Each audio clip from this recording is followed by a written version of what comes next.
Hey, this is JC and welcome to Small Brick City, where we want to help you build a Lego city regardless of the space you have. In a previous video, I compared two expert modular buildings, the downtown diner and the corner garage, and the purpose was to highlight different variables that might be deciding factors for you if you wanted to buy either set. In this video, I'm going to compare two Ninjago sets. These aren't expert modular buildings, but they're definitely expert level in terms of design, build techniques, and detailing. This is the Ninjago City set 70620, and this is the Ninjago City Docks set 70657.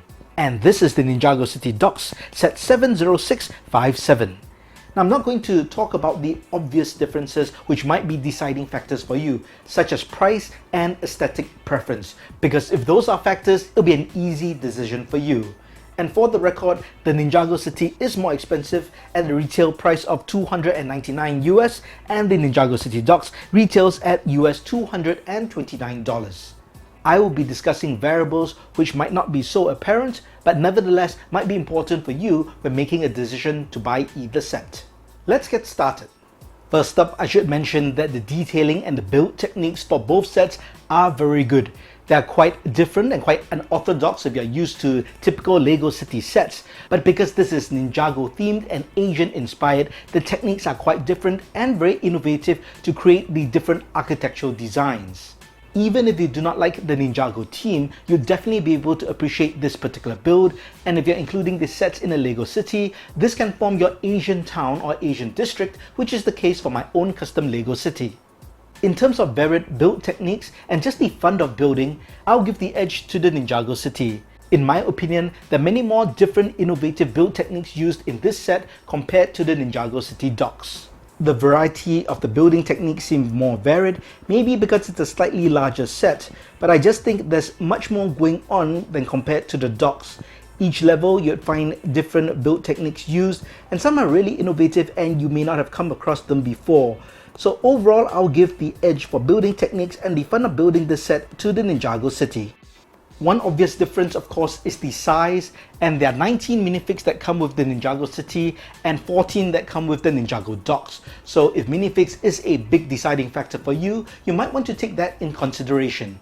One thing to think about is how you intend to use these sets. Are they going to be standalone displays on a shelf, or are they going to be integrated into your Lego city? Being a larger building with more variety and complexity to the build, I do think that the Ninjago City also works better as a standalone display. But take note, it is very high, so you do need the space if you're going to put it on a shelf or a cabinet. In terms of integration with a Lego city, I think both have challenges, and the main thing is because both of them do have a water base plate, or at least there's water all around the builds. So if you have a Lego city which has no water, or you can't possibly build this such that this is near water, this might be challenging. There are some people who have found solutions, such as building this on a lake or building this with a moat around so there's water all around. This is something to consider if you're trying to integrate either set into a custom Lego city. The final variable is what I call the mockability factor, and that is the ability to mock, or basically apply my own creations to the build. For example, for the Ninjago City, just the way it's designed and built, it is already pretty high, and there's not much you could possibly modify or customize. You could maybe add another floor where that yellow building is, so you could take off that roof, build another smaller room, place it there, and put the roof on top. Other than that, if you do want to add extensive customizations and modifications, it can be quite tricky. There will be a lot of reworking to do just to the way things are connected. In fact, the only thing I added to this particular set is that bridge that you see next to the boat. And the reason is because there's no other way to reach the elevator if you do not have a bridge. However, for the Ninjago Docks, there's more room for you to play around and to add your own customizations or mocks to make it different. For example, I added two elements over here, and the first thing I did was to expand the pier. And this is so that I had a larger surface to work with. Originally, this part was water and the pier was pretty narrow, but this meant that there's little room to put minifigs or to put other things, so I thought expanding it would make sense. And that allowed me to design small builds that I could add to the expanded pier, such as this fishmonger over here. I did increase the height of this crane and delivery system for cargo because I was setting Destiny's Bounty next to this, and Destiny's Bounty is a ship which is pretty tall, so the original height of the crane was a bit too short. But these are really minor modifications, and some of the more major MOCs that I created was to create levels for each of these buildings. I created an extra level over here, one more over here, and 2 floors over here. This is something I designed for the blue building over there, and this is a rooftop garden, and it's designed such that I can lift off the original roof because it is modular in nature, and I can place this on top just like that and fit the roof back, and voila, I've added an additional level. Now, to balance out the rest, I also designed other elements. For example, for the middle building, I have this particular MOC over here, and that too fits on top. I can remove this roof. There was some minor modification I did, but as you can see, this fits perfectly on, and the color scheme was also designed to fit with the rest of the set, and the roof can go on, and that looks great as well. For the final tower over here, I built 2 levels, and this was customized from the Chinese New Year's Eve dinner set.